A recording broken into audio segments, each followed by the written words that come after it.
it's Benny Hill time with Peter Vernon, Jan Waters, Anthony Sharp, the Michael Sam Singers and the BBC Revue Orchestra, conducted by Malcolm Lockyer. It's also time for the lad himself, Benny Hill.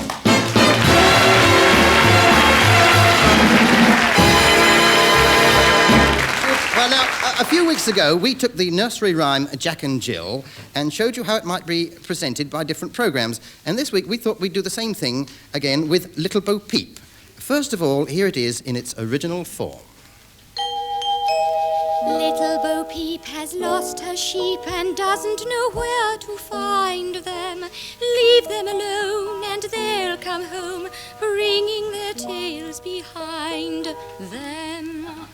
I wonder how Matt Dillon and company would handle it.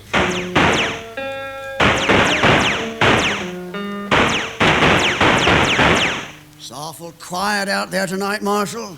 Awful quiet. Yeah, Doc. I tell you, Doc, I don't like it. I don't like it one little bit. I got a kind of uneasy feeling.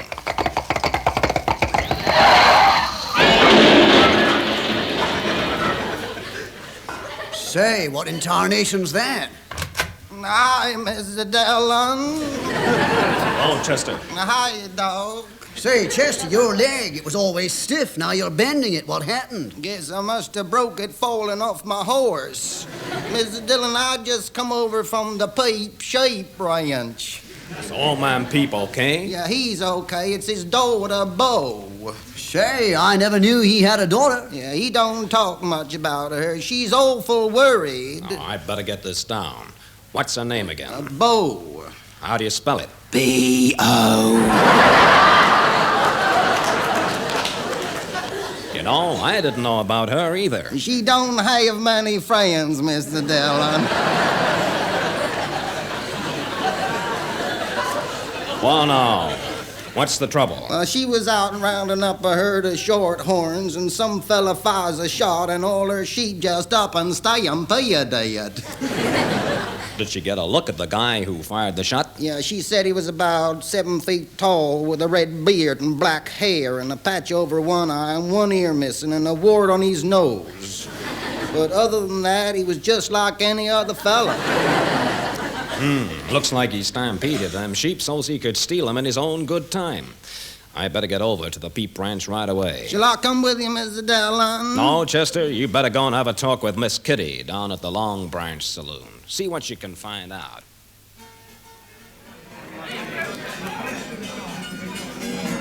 No, Chester, I ain't heard of no sheep thief round here. What'll it be? I'll have a ginger beer. Coming up? There you are, Chester. That'll be 50 cents. Oh, say, Miss Kitty, that tastes like sheep dip. Sheep dip? Oh, oh, look, I'll give you another one. Don't want you to get fleeced. I mean, that is, well, not fleeced. Miss Kitty, you ain't hiding something from me, are you? Do you know something about them sheep? Why, no, Chester. Why? Well, underneath that low-cut dress of yourn, I can see you're wearing a sheepskin Liberty bodice. Can't recall ever seeing that before. No, Chester, And that tall fella with the ginger beard coming down the stairs, why, he's got white curly hairs all over his clothes. Oh, well, you see, Chester, he's been dancing with a blonde, curly-haired girl. I reckon she'd be bald by now. I'm gonna have a talk with him. Oh, no, Chester. No, don't. Well done, Chester. So you finally brought in the sheep thief. Sure did, Mr. Dillon. Why, he'd been hiding up in that there room for 3 weeks with all them sheep. But tell me, what made you suspect him? I knew it was him the moment he introduced himself. You did? Sure, Marshal. Hey, you come over here and tell the Marshal your name. Basil Maverick, Marshal.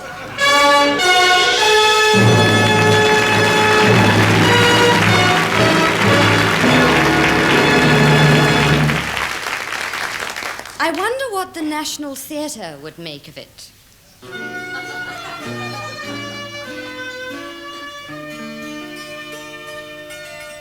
But soft, what light in yonder window breaks? What light the darkness splinters?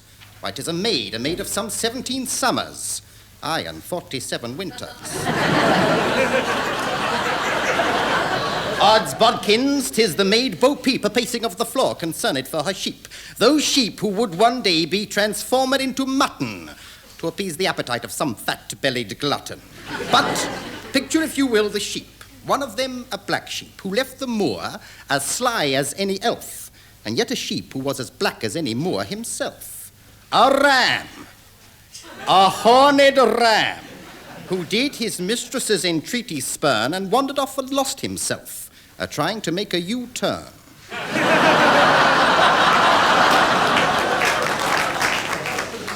A gentle sheep, whose wool is spun into a yarn so thin, yet not as thin as this yarn which I do now spin. All this did happen while the maid Bo Peep did sit upon the grass a-counting of her sheep, and by the counting of them did fall asleep. Her father counselled her, bear them no mind, they will return, a-bringing of their tails behind. But as the smallest of these lambs who sat upon the icy ground did cry with voice so bold, so do I say to you, my tale is told.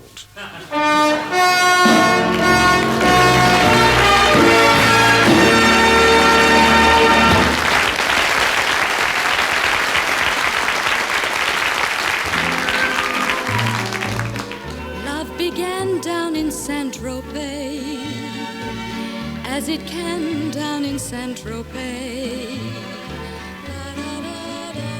Ah, Saint-Tropez, the Côte d'Azur, the sun-drenched Riviera. What wonderful thoughts it conjures up. Or if you spend a holiday there, what magic memories.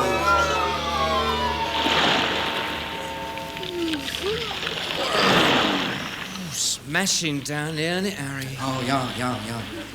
Here, I like your swimming trunks, Harry. Oh, yeah? I got them at that little booty queue down the Iru. It's a nice little French wazzo in here, I'll tell you. They do look smart. Sun's lovely, isn't it, eh? Yeah. Oh, it's hot. Oh, it's real hot, that sun is, yeah. Do you think I ought to take my raincoat off? Steady on, you'll have us chucked off the beach if you're not careful. No, I thought I'd like to get a bit of a suntan. I thought I'd let the sun see me body. Oh, don't let it do that or it'll go in again. Don't you think I should, then? Well, of course, mate, you want to get a tan while you can, don't you? All right, then. Oh, well, that's me raincoat off. Now I'll just fold me suit up nice and neat, put it on top so it won't get creased. You did bring a bathing suit with you, didn't you? Oh, yeah, I got it on underneath my suit. You're sure? Yeah, you'll see. I mean, we don't want a recurrence of what happened when you got off the plane, do we? Oh, that weren't my fault, Harry. That was the stewardess's fault. She said, the plane has now come to a stop, you can undo your belt. She meant your safety belt, Lockyer. Oh. Well, there we are. Told you I'd got me bathing suit on. What do you think of it? It's a bit daring, isn't it? How do you mean? Well, them sleeves are a bit short, aren't they? For a start, I mean, you know. Do you think so? No, don't worry, I'll keep my eyes open for the gendarmes. Here, Lockyer, look over there. Look at that. What? That bird. The one putting on the sun oil. Here, she's left her handbag open. She's not wearing much, is she, eh? She ain't half taking a chance. She is and all. Still, perhaps she ain't got nothing worth pinching. You're joking, of course. Yeah, that's a bit naughty, the little thing she's wearing, though, isn't it? I've seen more cotton in the top of an aspirin bottle.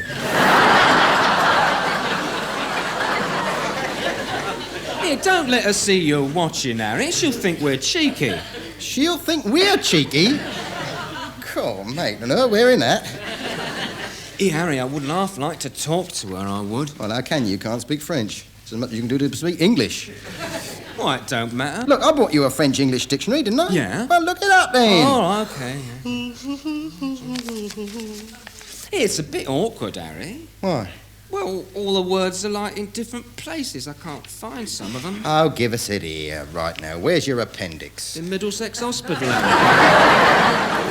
Well, as if they ain't thrown them away. I don't know why I bother with you, straight I don't. I could have got a human being for the same price, you know. Look, at the back of the book, there's a lot of useful phrases. See, here, oh, yeah, then, you know. What time does this train arrive at Calais? Where is the porter? Here is the porter. Well, that ain't going to be much help to us, is it? Where are my trunks? You got them on, Harry. It's a good job you have, otherwise we might Look, what do you want to say to her? Well, pop over the other side of the road and have a cup of tea with me. I don't think you'll find that in here, not all in one lump, mate. Look, I'll try and sort it out for you. Now, what's the first word you want? Pop over the... Pop? Pop. Oh, pop, here we are then. There's two pops. pop le père, pop petite explosion.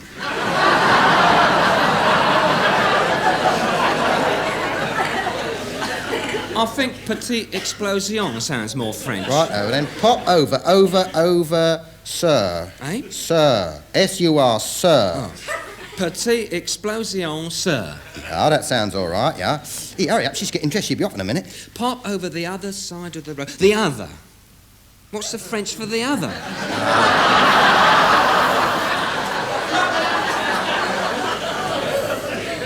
L'amour, I know that. And the next one? Side of the road. Side. Oh, look, she's going. Here, wait a minute. No, she's coming over here. Quick, side. Your side. Coat A. What's the next bit? Excuse me, could you tell me the time? Half a mo. It's in the back, that bit is. Quelle heure est-il? Quelle heure... What'd you say? I said, what's the time? Hey, Harry, she's English. I know she's English. It's 12:30, as a matter of fact. Oh, ta. You got time for quick drinks before lunch, have you, hey? Well, I don't know, really. I mean, what I mean to say is... All right. Right, then. Well, let us petite explosion sur l'amour cote, as the French say, eh? Oh, you speak the language. Oh, fluidly. Shall we go, then? All right, then, Lofty. Look, get all that gear up and you can come with us. Come on, then, come on. How did you come here? Did you fly, then? No, as a matter of fact, we drove down here in our limousine. Oh. Yeah, it's my dad's delivery van. Yeah, it was a most exciting trip down. Oh, really? Yeah, it broke down going over a level crossing. Fancy. Yeah, well, it had no gates, you see, and here was we were stuck on the line here, and there was this train coming. There weren't no train coming, Harry. There was sometime. Oh, here we are, my favourite outdoor cafe, Merbles. Here. There's no one here. Oh, that's because it's very exclusive, see. Well, sit down then. There's plenty of tables and chairs to choose from, isn't there? Oh, well, it's a bit quiet. Oh, well, that's the best way, isn't it? I mean, we don't want a riff-raff here, do we? Oh, here comes the blow. Well, you better order. You speak the language. Yeah, well, where's the menu then? Well, is this it? This card? Monsieur? Yeah. Silver plate, Troyes of these. Pardon, monsieur? Troyes chases. Oui, monsieur. De quel genre? Easy. Oui, monsieur. Ooh, I say, you really speak it, don't you? Yeah, all the time. Well, what did you order, then? That there on the card. But what is it? Oh, you'll see. It's going to be a surprise for me, isn't it? Yeah. Yeah, for him and all. Et voilà, monsieur. 3 chaises. Pardon? Pourquoi vous avez... Monsieur, would you rather speak in English? Oh, very well, if you insist. Look, there's only 3 of us. I mean, what do you bring 3 more chairs for? Because you asked for them. But I wanted you to bring us some drinks. But, monsieur, I cannot bring you anything to drink. Well, why not? I mean, you've got tables and chairs out here. I know, monsieur. This is a furniture store. A furniture store? And you told me you could speak French. You're just a loudmouth yobbo, you are, aren't you? You're just a loudmouth. Goodbye. Just a minute, I thought we was going to... Oh, blimey. She's right, you know. What? You are a loudmouth yobbo. Oh, well, no, what I really meant was... Well, I mean, you do talk a lot, don't you? No, what I mean is that why are you looking at me like that? Come on, mate. But, Harry, what have I said? I mean, what did I say to upset you? Come on.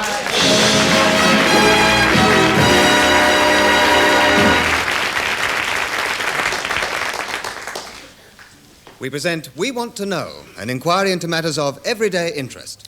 This week, the written word. And here with me is someone who's quite an authority on the written word. Author-poet, Mr. Fred Scuttle. Mr. T.S. Scuttle, if you don't mind, sir. I'm sorry, Mr. T.S. Scuttle. Mr. Scuttle, what sort of state would you say British literature is in today? Very healthy, sir. In spite of television and radio, sir, more people are writing in Britain today than ever before.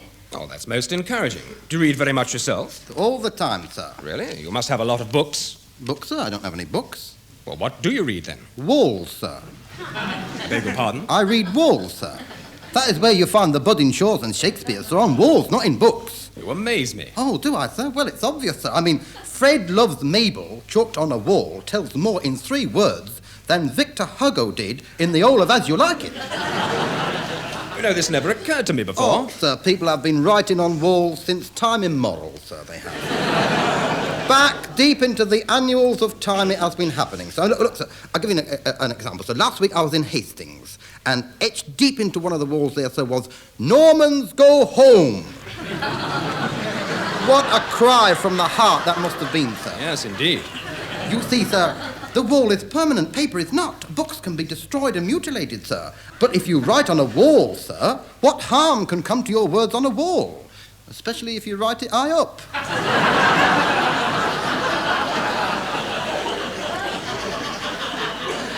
And where, in your opinion, is the best literature found? Well, sir, I think it would be a wall I once saw in an alleyway very near the naval barracks at Portsmouth. It was full of literary gems, sir. Witty, poetic, sad, joyful. The whole of life was there, sir.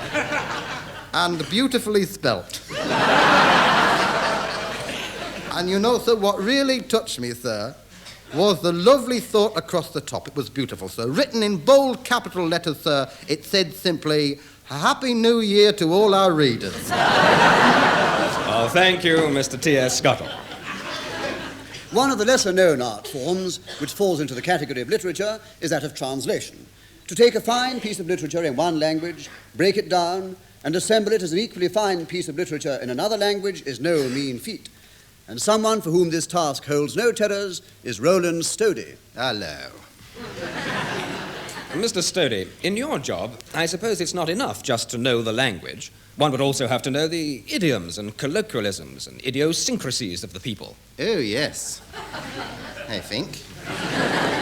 You'd have to be able to understand them completely. That's quite right. You'd have to be able to go amongst them and be accepted as one of them. I mean, for instance, I was recently in northern Spain, and I met this English chap somewhere along the coast, you see. Bilbao? I don't remember his name. But he just couldn't get along with the locals, even though he spoke the language quite well, whereas I was accepted. You see, I met this Spanish girl, and as soon as I greeted her with the customary bonus knockers señorita, I was accepted. As a matter of fact, I had a job convincing her I wasn't Spanish. But of course, after that, I lived the life of one of them. I had everything that a Spaniard would have. I suppose you had your share of paella. No, she was married, actually. So she didn't have much time for cooking. But she and her husband took me to the bullfight, and how excited they got. I mean, when the matador came on, they threw shoes and hats into the ring. I threw my shoes in. Oh, and what did he do? He put them on. I had to walk home barefoot, but they're holy, as they say. Now, the song you've translated for us today is, I believe, French. It's quite right. I came across this song. It's a lament, really. One day when I was out walking, you see, I seen this man, and unlike myself, he was a pheasant stock. And he was sitting on a tuft of grass and sadly singing. I thought perhaps his search for this delicate edible funguses had been in vain, so I offered him some of mine, but he refused, saying in a sad voice, "No, thank you, monsieur, I have truffles of my own." So here now is this haunting Auvergne pheasant song.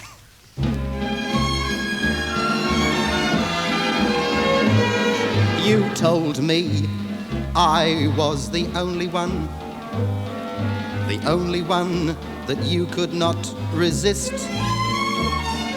So that night I took you walking, and I tried to kiss you in the fog and mist. But it was your kindness and your understanding that first attracted me to you somehow. Like the way you always took the trouble to warm your hands before you milked the cow. I remember our wedding day, dear. Your mother was crying and feeling blue. If I'd have known then what I know today, dear, I think that I'd have been crying too. For last week I came home and caught you with the butcher. You were kissing and cuddling and such. Oh my darling, how could you kiss the butcher when you know we owe the milkman so much?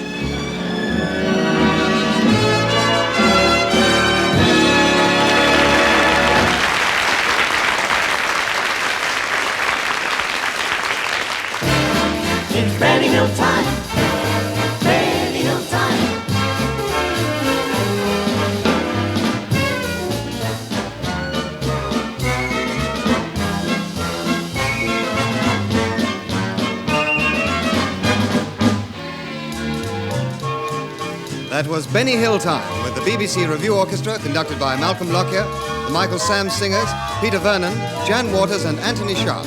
Benny Hill Time was written by Benny Hill and produced by John Browell.